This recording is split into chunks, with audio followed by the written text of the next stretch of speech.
Hello everybody, welcome to our YouTube channel. My name is Amar Kumar. So basically in this video, I'm gonna explain you about the topic Disability Society and Culture BMDG 171.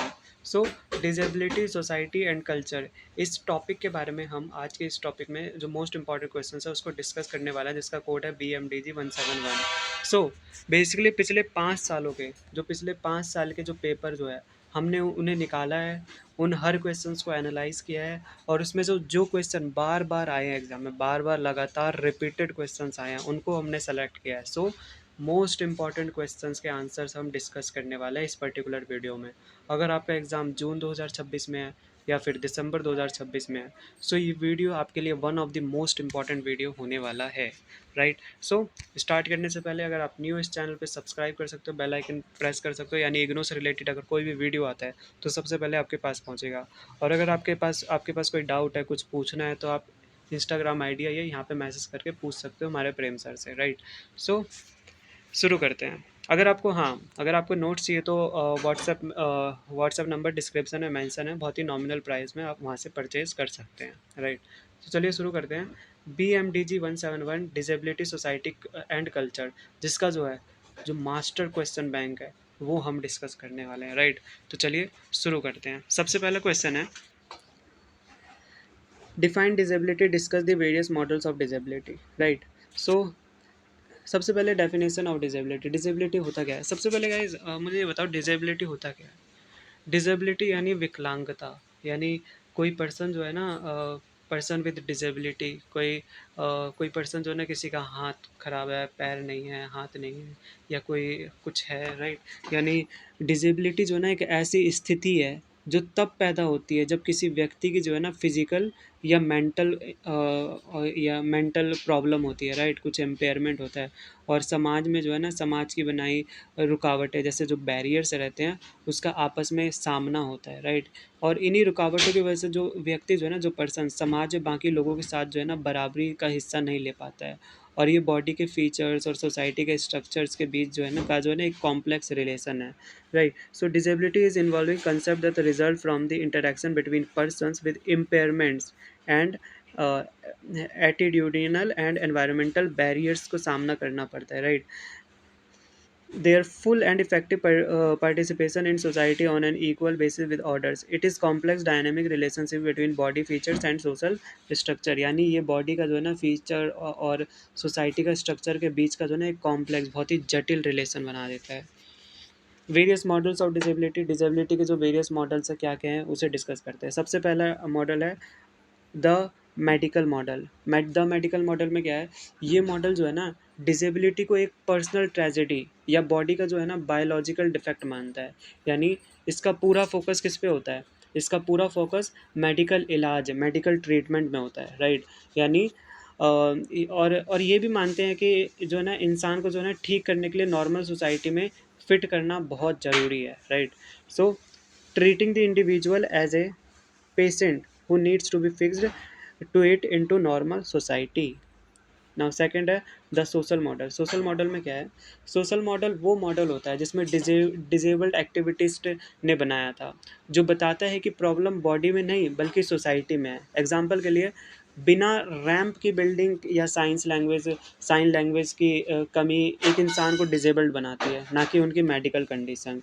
Socially constructed by barriers, inaccessible buildings, lack of sign language, negative attitudes, ये सब.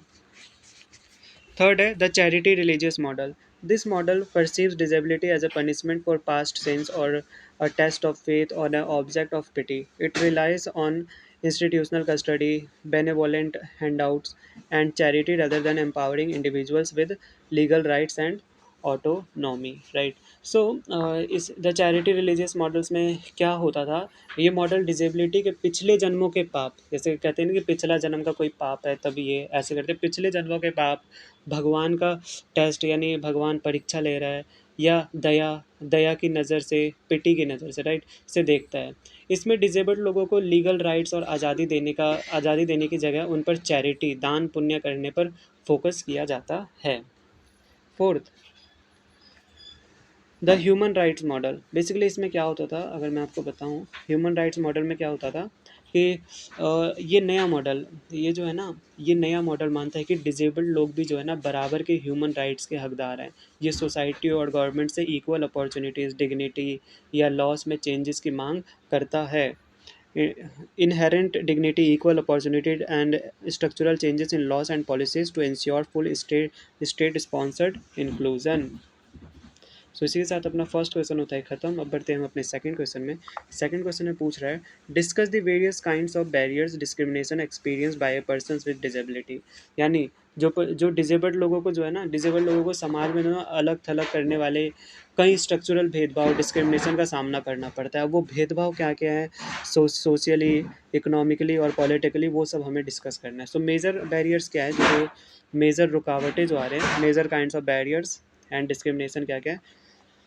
सबसे पहला है physical and architectural barriers, that means सबसे बड़ी दिक्कत, the most visible hurdle is the absolute lack of universal accessibility, public transport system, government office, schools and footpaths away are overwhelming, built without ramps, tactile paving और elevators, effectively restricting physical mobility। Means सबसे बड़ी दिक्कत accessibility की है।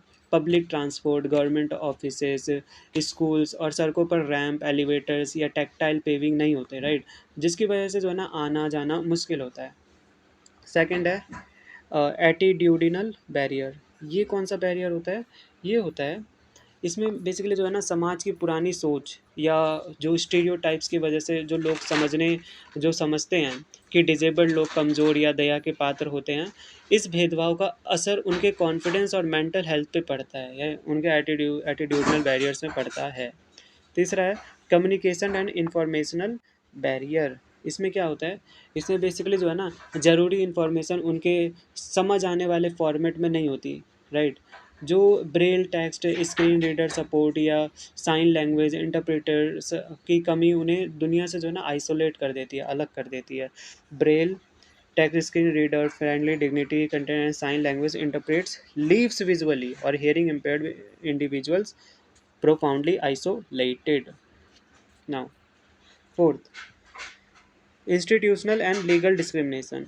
अब ये क्या होता है, बेसिकली जो है ना बहुत से स्कूल्स हैं, कॉलेजेस हैं और कंपनीज़ के जो रूल्स ऐसे होते हैं जो उन्हें बाहर एक्सक्लूड करते हैं, बाहर करते हैं। जॉब इंटरव्यूज़ और प्रमोशंस में बायस होता है, भेदभाव होता है, जिससे उनकी आर्थिक स्थिति, इकोनॉमिक मार्जिनलाइजेशन वीक रहती है। इसी के साथ अपना क्वेश्चन 2 होता है ख़त्म। अब बढ़ते हैं हम अपने क्वेश्चन थर्ड में। क्वेश्चन थर्ड में क्या पूछ रहा है, what is assistive technology. Assistive technology क्या है, how can it help to improve the quality of life of person with disabilities. That means कि असिस्टिव टेक्नोलॉजी क्या है और इनकी लाइफ में जो है ना कैसे इम्प्रूव कर सकती है, इन सब की लाइफ, जो डिजेबल लोगों की लाइफ जो है कैसे इम्प्रूव कर सकती है, right. So concept of assistive technology, एक बार इसे देख लेते हैं। Assistive technology refers to any items, piece of equipment, software program, or product system that is used to increase, maintain, or improve the functional capabilities of persons with disabilities। मतलब assistive technology का मतलब कोई भी ऐसी device, software या equipment है जो disabled लोगों की काम करने की क्षमता यानी फंक्शनल कैपेबिलिटीज़ को बढ़ाने या मेंटेन करने में मदद करती है। आगे है impact on quality of life, यानी क्या क्या इम्पैक्ट आता है उनके क्वालिटी ऑफ लाइफ में। सबसे पहला है फॉस्टरिंग इंडिपेंडेंस। फॉस्टरिंग इंडिपेंडेंस क्या होता है, यानी आत्मनिर्भरता। जैसे जो मोटोराइज्ड व्हील चेयर रहता है, स्मार्ट केन्स होते हैं, और जैसे प्रोस्थेटिक लिम्स, जो नकली अंग जो लगाए जाते हैं, जैसे किसी का हाथ कट जाता है तो नकली अंग लगाया जाता है, उन्हें इंडिपेंडेंटली मूव करने में मदद करते हैं ताकि वो फिजिकल एक्टिविटीज़ के लिए फैमिली पर डिपेंड ना रहें। नाउ सेकंड है इनहेंसिंग कम्युनिकेशन। कम्युनिकेशन को इनहेंस करने के लिए, यानी एएसी सिस्टम और स्पीच जनरेटिंग डिवाइसेस उन लोगों को आवाज़ देते हैं जिन्हें बोलने में भारी दिक्कत होती है। डिजिटल एंड एजुकेशनल इंक्लूजन, यानी स्क्रीन रीडर जैसे NVDA, GAWS, ब्रेल डिस्प्लेस और वॉइस टू टेक्स्ट सॉफ्टवेयर से विजुअली इम्पेयर्ड देख जो देख नहीं पाते वो देख देख सकते हैं। स्टूडेंट्स ऑनलाइन पढ़ाई कर सकते हैं, असाइनमेंट्स कर सकते हैं और जॉब्स पा सकते हैं। Assignment and seek employment on पर देयर पीयर्स। उसी के साथ अपना थर्ड क्वेश्चन होता है ख़त्म। अब बढ़ते हैं हम अपने फोर्थ क्वेश्चन में। फोर्थ क्वेश्चन में पूछ रहा है, how has disability been represented in popular cinema. जो है ना सो यानी जो है ना हमसे ये पूछ रहा है कि जो सिनेमा जो फिल्म्स जो होता है, जो फिल्म्स में डिसेबिलिटी को जो कैसे दिखाया जाता है, जो विकलांगता रहता है उसे कैसे दिखाया जाता है। सो जो popular cinema serves as a mirror to societal attitudes, but its historical representation of disability has been highly contentious and stereotypic. So basically जो है ना सिनेमा जो है ना समाज की सोच को दिखाता है, लेकिन जो इतिहास यानी हिस्ट्री में जो डिसेबल्ड लोगों को फिल्म में बहुत गलत तरीके और स्टीरियोटाइप से दिखाया जाता था। यानी पुराने टाइम में जो है ना डिसेबल लोगों को बहुत ही अलग तरीके से और गलत तरीके से दिखाया जाता था। सो की ट्रूप्स ऑफ सिनेमैटिक रिप्रेजेंटेशन। सो सबसे पहले द ट्रेजिक विक्टिम और पिटी ट्रोप। सो बेसिकली इसमें क्या होता था, जो दुख भरी कहानी यानी जो है ना आम तरीके से दुख भरी कहानी उसमें दिखाया जाता है। ट्रेजिक विक्टिम बोले तो दुख भरी कहानी। जैसे जो है ना फिल्म्स में अक्सर डिसेबल्ड कैरेक्टर्स को जो है ना बहुत ही दुखी और टूटा हुआ दिखाया जाता है, राइट। उनकी पूरी स्टोरी सिर्फ इलाज ढूंढने या ऑडियंस से सिंपथी, राइट, सिंपथी दया लेने के आसपास घूमती है। दूसरा है द इंस्पिरेशनल सुपर क्रिप। इसका मतलब क्या है, जो है इसमें जैसे कुछ मूवीज रहता है ना, जैसे कुछ मूवी इसका उल्टा करती है, जैसे हमने पढ़ा कुछ उल्टा करती है और उन्हें ऐसा काम करते दिखाती है जो लगभग नामुमकिन है। ये दिखने में पॉजिटिव लगता है, पर इससे जो है ना ये गलत मैसेज जाता है कि एक डिसेबल्ड पर्सन तभी इज्जत के लायक है जब उसके पास कोई सुपर पावर या एक्स्ट्रा ऑर्डिनरी टैलेंट है। यानी कुछ ऐसा काम दिखा देते हैं कि डिसेबल्ड लोग ये कर रहा है, पर ये एक टाइप से नेगेटिव इफेक्ट भी दिखाता है। द एविल विलेन, यानी पुरानी फिल्म्स में अक्सर फिजिकल डिफॉर्मेटिव जो विकलांग लोग थे या मेंटल इश्यूज को बुरे कैरेक्टर यानी विलेन से जोड़ दिया जाता था पुरानी फिल्मों में। शिफ्ट टू नुआंस्ड रियलिज्म, यानी जो आजकल की जो फ़िल्म है, मॉडर्न एरा का फ़िल्म है, आजकल की आधुनिक सिनेमा में जो है धीरे-धीरे सच्चाई दिखाई जा रही है। अब डिसेबिलिटी को कैरेक्टर का सिर्फ़ एक हिस्सा माना जाता है और उनको नॉर्मल डिज़ायर्स, रिलेशनशिप्स और आज़ादी पर फ़ोकस किया जाता है। सो ये सब आप रीड कर सकते हैं। सो क्या लिखा है, desires desires ability relationship and bodily autonomy. So fifth question में पूछ रहा है, what are the major challenges faced by students with disabilities in higher education. जो हम जैसे जो स्टूडेंट्स लोग रहते हैं, अगर उनके पास अगर कोई डिसेबिलिटी हो जाता है, सो उन्हें क्या क्या मेजर चैलेंजेस फेसेस करना पड़ता है for higher education. While primary education has been policy adjustment, higher education frameworks remain largely exclusionary for students with disability, right? So यानी जो हायर एजुकेशन, जो कॉलेज यूनिवर्सिटीज़ में स्टूडेंट्स को क्या क्या चैलेंज फेस करना पड़ता है ये हमें बताना पड़ता है। जैसे जो प्राइमरी एजुकेशन में तो सुधार हुआ है, पर जो बड़ी बड़ी यूनिवर्सिटी है उसमें अभी भी डिसेबल्ड स्टूडेंट्स के लिए ठीक नहीं है, राइट। सो मेजर चैलेंजेस क्या क्या होते हैं वो हम डिस्कस कर लेते हैं। पहला है इनएक्सेसिबल इंफ्रास्ट्रक्चर, यानी पुरानी यूनिवर्सिटी बिल्डिंग्स, लैब्स, लाइब्रेरीज या और हॉस्टल्स में लिफ्ट्स, जो जो रैम्स होते हैं, वाइड रैम्स या disabled friendly washrooms, adaptive restroom नहीं होते हैं आज के टाइम पे भी।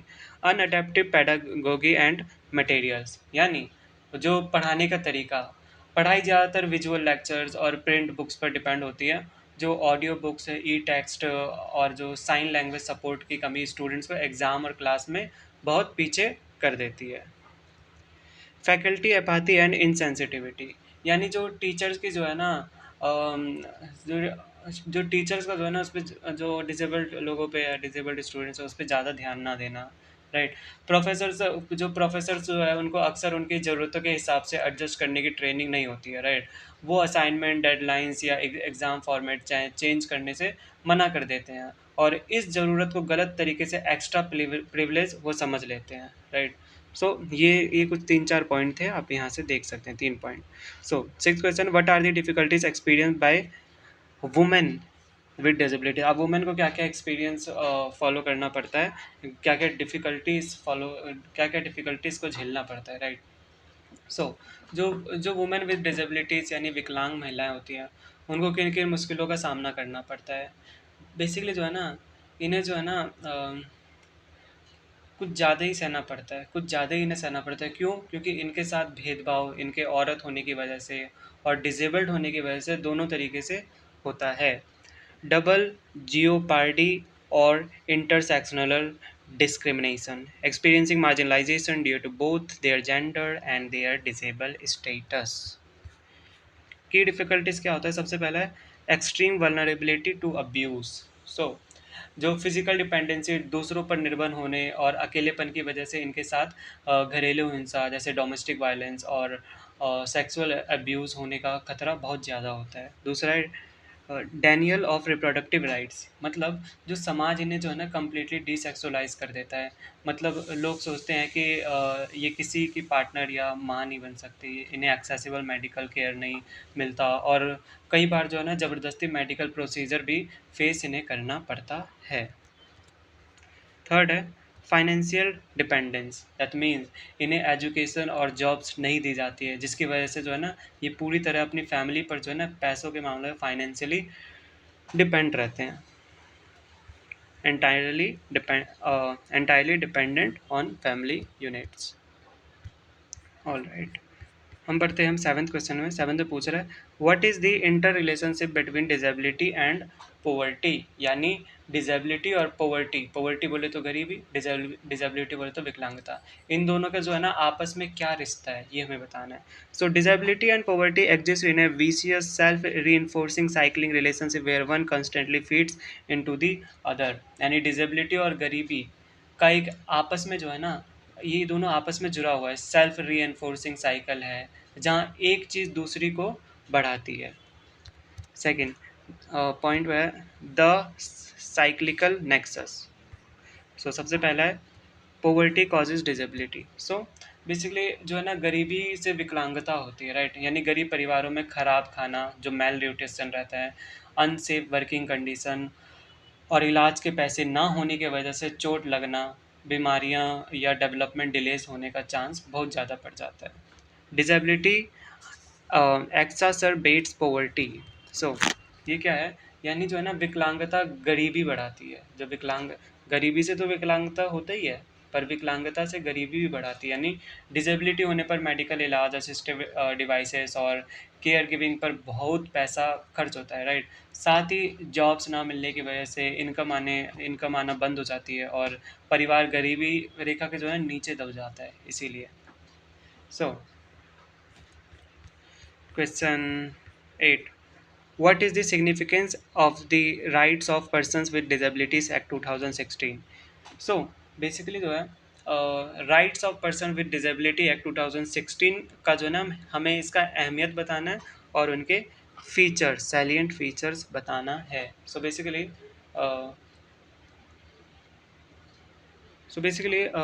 the RPWD Act 2016 is a landmark legislation in India that replaced the outdated 1995 Act, that shifted the state paradigm from a welfare approach to a strict right-based framework। That means ये जो है ना ये 2016 का जो law था, अपना कानून था इंडिया में डिसेबिलिटी राइट्स के लिए सबसे ज़रूरी कानून था, जिसमें 1995 के पुराने एक्ट को रिप्लेस किया गया था। इसने फोकस दया, राइट, दया से हटाकर उनके हक यानी जो उनका राइट है उस पर लाया था। सो की स्ट्रक्चरल सिग्निफिकेंस क्या क्या है? सो सबसे पहला है expansion of categories, that means ज़्यादा कंडीशंस को शामिल करना। इस एक्ट ने ऑफिशियली रिकॉग्नाइज डिसेबिलिटी की लिस्ट को 7 से बढ़ाकर 21 कर दिया, राइट। नई लिस्ट में mental illness, autism, blood disorders, dwarfism, जो बौनापन रहता है उसको ड्वार्फिज्म कहते हैं, और एसिड अटैक विक्टिम्स को भी जोड़ दिया गया था, right. Enhanced quotas, that means जो आरक्षण जो है ना, जो कोट कहते हैं इनको, इस कोटा में इतना कोटा होना चाहिए, जो आरक्षण होती है ना, रिजर्वेशन।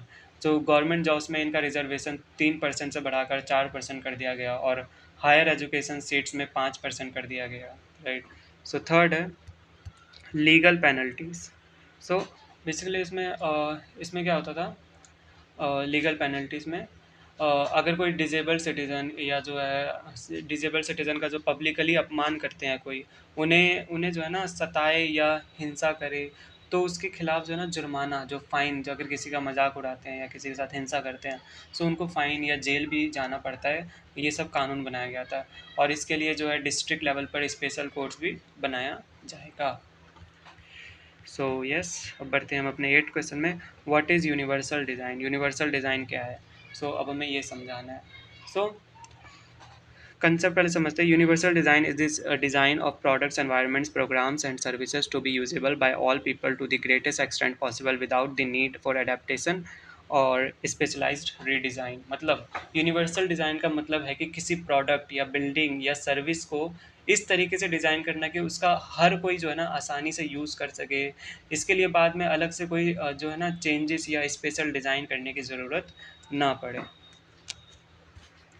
कोर एप्लीकेशंस क्या है? सबसे पहला फिजिकल स्पेसेस। फिजिकल स्पेसेस में क्या होता है, अगर पब्लिक जो है ना, अगर पब्लिक एंट्रेंस बिना जो है ना सीढ़ियों वाला, जैसे जीरो स्टेप कर्वलेस रैंप होता है, और ऑटोमेटिक डोर्स वाला जो होगा, तो उसका फ़ायदा सिर्फ व्हील चेयर यूज़र को ही नहीं, बल्कि जो है ना स्ट्रॉलर ले जाने वाले पेरेंट और बुजुर्ग जो एल्डरली इंसान जो है उन सबको भी होगा।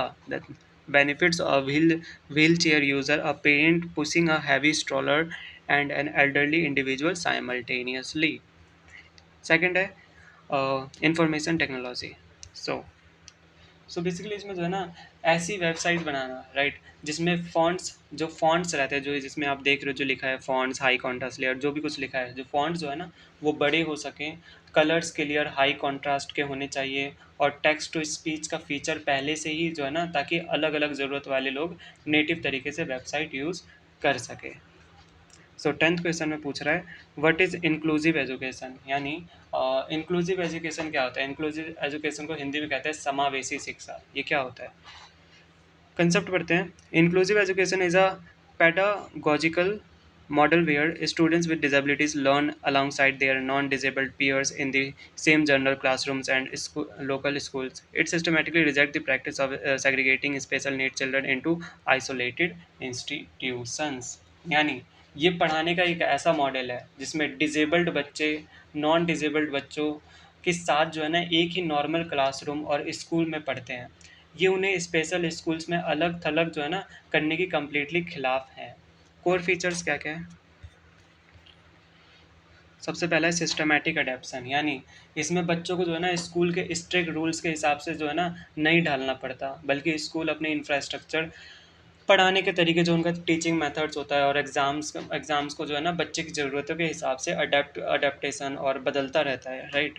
सोशल कोहेसन, यानी सामाजिक एकता बनाए रखता है। इससे नॉर्मल बच्चे, इससे जो है इससे नॉर्मल बच्चों के, हाँ, इससे जो नॉर्मल बच्चों के अंदर जो है ना एम्पैथी, सहानुभूति पैदा होती है, और बचपन की जो प्रीजुडियाइसिस एक्टिविटी जो भी होती है, जो टूटती होती है, इन्हें जो है ना एक ऐसा समाज बनता है जहाँ अलग-अलग तरीके के लोग, यानी जो डाइवर्सिटी लोग रहते हैं, बोझ नहीं बल्कि सीखने का ज़रिया मानते हैं, right. So that is the social cohesion. अब बढ़ते हैं हम अपने 11th क्वेश्चन में। पूछ रहा है व्हाट इज़ एब्लेइज्म? एब्लेइज्म क्या है?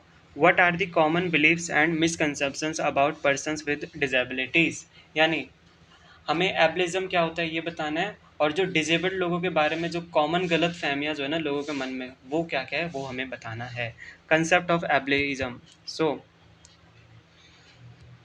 Ableism is a systematic network of beliefs, processes, and practices that produces a particular kind of bodily and mental selfhood that is projected as the perfect type, typical, and definitive human ideal. Consequently, any individual whose functional capacities do not match this constructed idea is classified as diminished, defective, and social inferior. It functions exactly like racism or sexism, but is based on physical और mental ability. सो basically जो है ना एब्लिज्म जो है ना समाज की एक ऐसी सोच या ऐसा कोई सिस्टम जो समाज जो है ना मानता है कि एक परफेक्ट और टिपिकल बॉडी और माइंड होना ही जो है ना सबसे सही बात है, जो समाज का ही रहता है ना एक परफेक्ट और टिपिकल बॉडी, समाज में सबसे बढ़िया वही लगता है, समाज की सोच ऐसे है। इसका रिजल्ट ये होता है कि जिनकी बॉडी इस आइडियल मैच में नहीं होती, यानी जिनका बॉडी परफेक्ट नहीं होता, उन्हें समाज इन्फीरियर या डिफेक्टिव मान लेता है, यानी सही नहीं है वो। ये बिल्कुल रेसिज्म या सेक्सिज्म की तरह है। बस ये बॉडी की फिजिकल मेंटल एबिलिटी पर आधारित करता है, right. It is totally based on diminish defective and socially inferior, it functions exactly like racism and sexism, but it based on a physical or mental ability. So common beliefs और misconception क्या है? The myth of total dependency, right? So गलत फहमियाँ क्या क्या है? सबसे पहला है the myth of total dependency। जो है ना, लोग सोचते हैं कि डिजेबल्ड लोग पूरी तरह से जो है ना बेबस हैं, और अपने हर छोटे बड़े फाइनेंशियल या इमोशनल जो है, जस्ट 2 सेकंड गाइस, यानी जो लोग जो है ना, जो लोग डिसेबल्ड होते हैं वो लोग सोचते हैं कि ये पूरी तरह से बेबस है, और अपने हर छोटे बड़े फाइनेंशियल या इमोशनल काम के लिए जो है ना दूसरों पर डिपेंड रहते हैं, जो कि एकदम से गलत है, गलत फहमी में है वो। डिसेबिलिटी एज अ पर्सनल कर्स और फेट, मतलब डिसेबिलिटी को जो है ना लोग या तो श्राप मान लेते हैं या किस्मत मान लेते हैं, जो कि पुराने रिवाजों में जो है ना इसे पिछले जन्म का कर्म या बैड कर्म या फेलियर या भगवान का श्राप माना जाता था। इससे सारी गलत और इंसान पर डाल दी जाती थी, सारी गलती जो है ना इंसान पर डाल दी जाती थी कि ये पिछले जन्म में ही कुछ गलत किया होगा कि आज ये बन के आया है, राइट। और उनका एनवायरनमेंट ठीक करने पर पूरा फोकस नहीं करते, राइट। दी दी ए सेक्सुअल स्टीरियोटाइप, मतलब समाज ये मानता है कि इन लोगों को जो है ना प्यार, रोमांस या शादी की कोई समझ या ज़रूरत नहीं होती, जो कि गलत सोच है, right. So society often holds the incorrect view that persons with disabilities are completely asexual, do not require intimate relationships, or emotionally incapable of maintaining a stable romantic partnership or marriages. Now, homogeneity misconception. अब homogeneity misconception सबसे बड़ा जो है misconception था, जब disabled लोगों को एक जैसा समझना, सब डिजेबल्ड लोगों को जो है ना एक जैसा समझना, एक व्हील चेयर यूजर, एक अंधे इंसान और एक ऑटिस्टिक इंसान की डेली लाइफ और ज़रूरतें बिल्कुल अलग होती हैं, पर सोसाइटी सबको एक नज़र से ही देखती है, राइट, जो कि बहुत बड़ा मिसकंसेप्शन है। Question 12, discuss the situation of persons with disabilities in India, यानी पर्सन का सिचुएशन के बारे में बताना है, इंडिया में पर्सन्स विद डिसेबिलिटी की क्या क्या सिचुएशन हो सकती है। सो बेसिकली अगर मैं डेफिनेशन पे जाऊँ तो इसका मतलब यही है कि इंडिया में जो ना इस टाइप का सिचुएशन एक कॉम्प्लेक्स, बहुत ही ज़्यादा जटिल है, कॉम्प्लेक्स मिक्स है। यानी जो अपने कानून, जो अपने लॉस है, तो कानून जो है ना, कानून तो बहुत अच्छे हैं, पर रियलिटी में ग्राउंड लेवल पर जो काम ठीक से इम्प्लीमेंट नहीं होता है। कानून तो अच्छे हैं पर ग्राउंड लेवल पे जो रियलिटी है that is not good. Current realities and institutional dimension, सबसे पहला है डेमोग्राफिक रियलिटी। डेमोग्राफिक रियलिटी में क्या कहता है, सेंसस के हिसाब से जो है ना मिलियंस, मतलब लाखों करोड़ों लोग जो है ना डिजेबल्ड है, और ज़्यादातर लोग गांव, जो रूरल एरियाज़ में रहते हैं, वहाँ स्पेशलाइज्ड रहब या टेक्नोलॉजी पहुँच ही नहीं पाती है। That is demographic reality. दूसरा है the legislative framework. Legislative framework में क्या है, जो कागज़ों पर या इंडिया के पास RPWD एक्ट 2016 जैसे दुनिया का सबसे बड़ा प्रोग्रेसिव कानून है, जो डिस्क्रिमिनेशन के खिलाफ है और रिजर्वेशन देता है, that is the legislative framework.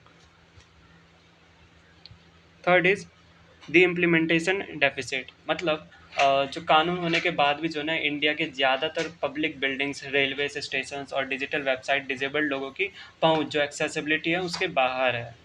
Economic and social marginalisation, जो इकोनॉमिक और सोशल मार्जिनाइजेशन है, इन लोगों में इलिटरेसी यानी अनपढ़पन का रेट नेशनल एवरेज से बहुत ज़्यादा है। कॉरपोरेट कंपनीज में जॉब्स बहुत कम मिलती है, जिस वजह से जो है ना इनकी लाइफ फाइनेंशियली वीक रहती है। अब बढ़ते हैं हम 13 क्वेश्चन में। Discuss the charity model and social model of disability, मतलब जो चैरिटी मॉडल है और सोशल मॉडल है ऑफ डिसेबिलिटी, उसके बारे में हमें डिस्कस करना है। ये दोनों डिसेबिलिटी स्टडीज़ के बिल्कुल उल्टी अपोजिंग नज़रिए हैं, यानी टोटली उल्टी है चैरिटी और सोशल मॉडल। सो बेसिकली जो है ना, अगर मैं बात करूँ इनका कंसेप्चुअल ब्रेकडाउन के बारे में, तो सबसे पहला है charity model pity and dependency. मतलब ये जो है ना, ये पुराना तरीका डिजेबल्ड इंसान को बेचारा या दया का पात्र, ऑब्जेक्ट ऑफ पिटी समझता है, राइट। ये सोचता है कि डिजेबल्ड लोग हेल्पलेस है और बिना दान पुण्य या सहारे के जिंदा नहीं रह सकते। इसमें जो है ना उनके जो हक, जो राइट्स जो है उनके उनके जो हक है, जो राइट्स देने के बजाय जो है ना उनको जो है ना एक पैसिव रोल में डाल दिया जाता है। उनके ऊपर जो है ना एक इमोशनल सिंपैथी दिखाने पर ज़्यादा जोर दिया जाता है। अगर हम बात करें सोशल मॉडल की, इसमें राइट्स एंड स्ट्रक्चरल ट्रांसफॉर्मेशन के बारे में बताते हैं। सो बेसिकली हक और उसके सिस्टमैटिक चेंजेस के बारे में जिसमें बताता है। ये जो है ना बेसिकली बहुत ही ज़्यादा जो है ना क्रांतिकारी तरीका है, राइट, रिवॉल्यूशनरी तरीका है, रिवॉल्यूशनरी अप्रोच है। सो ये जो है ये बहुत ही ज़्यादा क्रांतिकारी तरीका है, ये तो मैंने बता दिया। ये कहता है कि जो है ना प्रॉब्लम बॉडी में नहीं बल्कि एक जो रुकावटों से भरी हुई सोसाइटी है ना उसमें है। ये इम्प्लीमेंट यानी जो बॉडी की जो मेडिकल कंडीशन को डिजेबिलिटी समझ के बनाई हुई जो रुकावट्स है ना उससे बिल्कुल अलग है। ये मॉडल जो है ना इस बात पर जोर देता है कि जो है ना सोसाइटी की जिम्मेदारी है कि वो रैंप बनवाए, जैसे ब्रेल यूज़ करे और अपनी सोच बदले ताकि सबको जो है ना इक्वल शामिल किया जा सके। ओके, क्वेश्चन 14 में पूछ रहा है what are the challenges faced by persons with disabilities with regard to work and employment. यानी जो है डिसेबल्ड लोगों का जो है ना डिसेबल्ड लोगों को काम जो वर्क एम्प्लॉयमेंट जो है जो डिसेबल्ड लोगों का काम के मामले में क्या चैलेंजेस आते हैं, जब भी वो काम करते हैं उनके पास क्या क्या चैलेंजेस आते हैं। Economic independence is critical for self actualisation yet persons with disabilities encounter severe exclusionary barriers when seeking meaningful employment. That means financial आज़ादी सबके लिए ज़रूरी है पर इन्हें जॉब ढूंढने में बहुत प्रॉब्लम्स फेस करनी पड़ती है। सबसे पहला है मेजर एम्प्लॉयमेंट चैलेंजेस में आता है रिक्रूटमेंट प्रिजुडाइसिस। मतलब इंटरव्यू में एचआर मैनेजर्स गलत फहमी रखते हैं कि डिसेबल्ड वर्कर काम जो है कि काम करेंगे, ज़्यादा छुट्टियां लेंगे और उनसे ऑफिस की प्रॉब्लम होगी। They leads to immediate discrimination during interview process. Second है इन एक्सेसिबल वर्क एनवायरनमेंट्स। मतलब जब जो है ना उन्हें जॉब कहीं पे भी मिल रही है, जब मिल जाए जॉब, जब जॉब मिल भी जाए, जो ये डिजेबल्ड लोग रहते हैं उनको अगर जॉब मिल भी जाए तो ऑफिस की बिल्डिंग्स में एलिवेटर्स, ठीक रेस्ट रूम नहीं होता या कंप्यूटर पर स्पेशलाइज सॉफ्टवेयर जैसे ब्लाइंड एम्प्लॉयज़ के लिए स्क्रीन रीडर्स नहीं होते, जिससे उनकी लाइफ मुश्किल हो जाती है। Next, the glass ceiling and under employment. मतलब इसका मतलब ये है कि इनसे सिर्फ छोटे रेपिटेटिव काम दिए जाते हैं और इनके प्रमोशंस या लीडरशिप रोल्स रोक दिए जाते हैं, जिससे जो है ना इनका ग्लास सीलिंग, इन्हीं सब चीज़ों को क्या कहते हैं, glass ceiling. Rigid corporate policies, यानी इनकी जो ना कॉरपोरेट पॉलिसीज़ बहुत ही ज़्यादा रिजिड होती है। कंपनीज़ के स्ट्रिक्ट रूल्स जैसे कि ऑफिस आना ही पड़ेगा और टाइमिंग्स फिक्स्ड रहेंगी, उनके लिए सूट नहीं करती, उनके लिए सूट नहीं करती जिन्हें पेन या मोबिलिटी की इशूज़ होती है।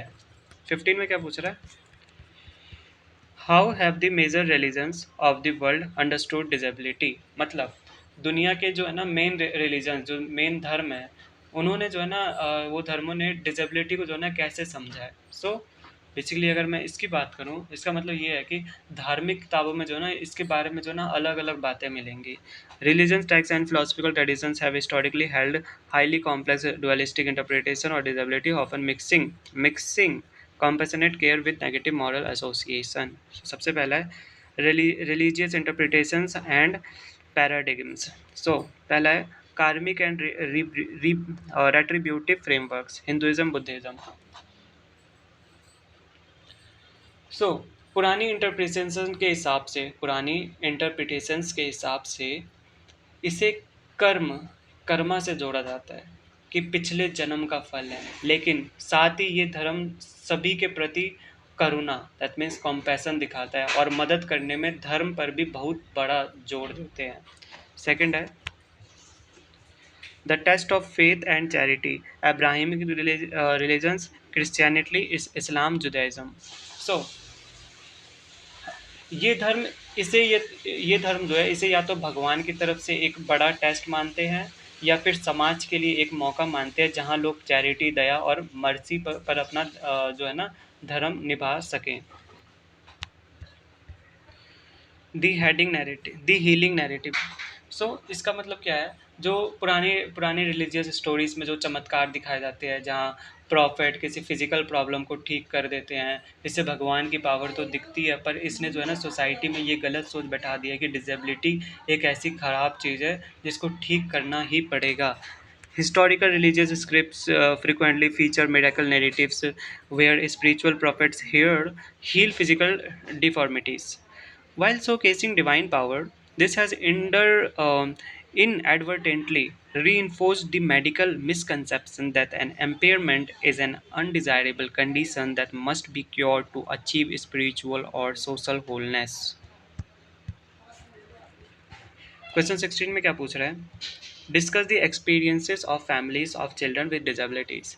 सो यानी जो डिजेबल्ड बच्चों के परिवारों में, यानी डिजेबल्ड बच्चों के परिवारों में जो फैमिलीज जो रहता है उनको क्या क्या एक्सपीरियंस, क्या क्या होता है, ये हमें बताना है.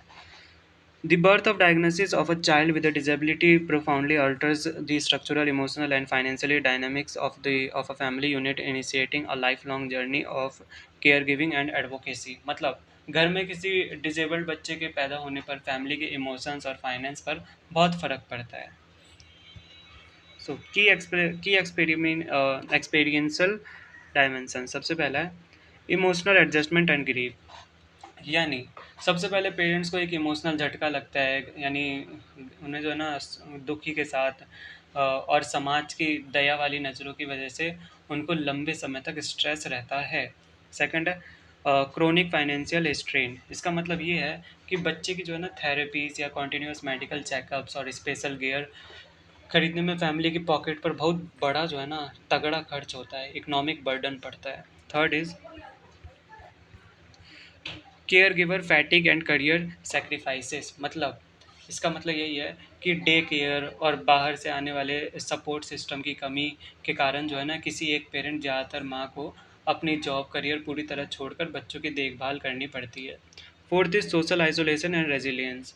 मतलब शुरुआत में रिश्तेदार और समाज के लोग उन्हें अकेला छोड़ देते हैं, सोशल एक्सक्लूजन. लेकिन धीरे धीरे फैमिली बहुत स्ट्रांग बन जाती है, दूसरी ऐसी फैमिलीज के साथ ग्रुप पीयर नेटवर्क्स बनाती है और अपने बच्चों के हक के लिए लड़ना सीख जाती है. राइट. अब बढ़ते हैं हम क्वेश्चन 17 में. What are the salient features of the rights of the persons with disabilities act 2016. So guys ये बेसिकली जो 17 क्वेश्चन है ये सेम जो है ना 18 क्वेश्चंस का कॉपी है. उसमें हमने सिग्निफिकेंट फीचर्स पूछा था, इसमें सैलिएंट फीचर्स पूछा है, तो दोनों सेम है. आप जो है सेम क्वेश्चन 8 और 17 सेम है, सो आप इसे स्किप कर सकते हो, लगभग दोनों सेम है. सो क्वेश्चन 18 में क्या पूछ रहा है? Write notes on any two of the following. So यानी हम इन सब में से जो है ना किसी दो टॉपिक पे हमें नोट लिखना है. तो चलिए. सो हमें role of civil society, issue of elderly person with disabilities, disability and gender assistive technology. Note as per examination protocol demanding optimal scoring the to most impactful and structured thematic. No so basically जो है ना जो most demanding जो इन चारों में से उनमें से दो ही हम डिस्कस करेंगे. सो सबसे पहला है the role of civil society in empowerment of persons with disabilities. So हमें जो है ना जो है एनजीओस आदि एनजीओस और ये सब जो रहता है जो civil society empowerment person with disability बनाया जाता है उनके ऊपर जो है नोट लिखना है. सो सबसे पहले सिविल सोसाइटी ऑर्गेनाइजेशन क्या क्या होता है? एनजीओ हो गया, टीपीओस हो गया, ये सब हो गए. Rights advocacy and policy reform. सबसे पहले इसमें आते हैं. Just a second. सो जो राइट एडवोकेसी क्या होता है? जो सिविल सोसाइटी और एनजीओ गवर्नमेंट पर प्रेशर बनाते हैं ताकि अच्छे कानून बने. राइट. जैसे आरपीडब्ल्यूडी एक्ट 2016 और डिजेबल्ड लोगों की आवाज़ पॉलिसी तक पहुँचे.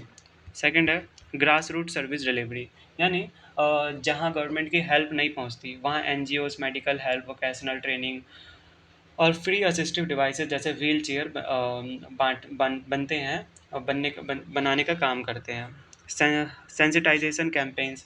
वो सेंसिटाइजेशन कैंपेन चलाती है. ये लोगों की जो है ना लोगों की गलत सोच, जो स्टूडियो टाइप उन्होंने अपने दिमाग में बना रखा है, उन सबको बदलने के लिए और कंपनीज को इंक्लूसिव हायरिंग सिखाने के लिए बड़े कैंपेन्स चलाते हैं. सो सेकंड पॉइंट हम लिखेंगे किसके बारे में? Disability and gender. Disability and gender the intersectional matrix. मतलब जो डिसेबिलिटी एंड जेंडर रहता है, जो महिलाओं की जो स्थिति रहती है उनके बारे में बताना है. सो the intersection of disabled status and gender constructs creates a unique state of structural vulnerability where to frequently termed as the double marginalization or double jeopardy.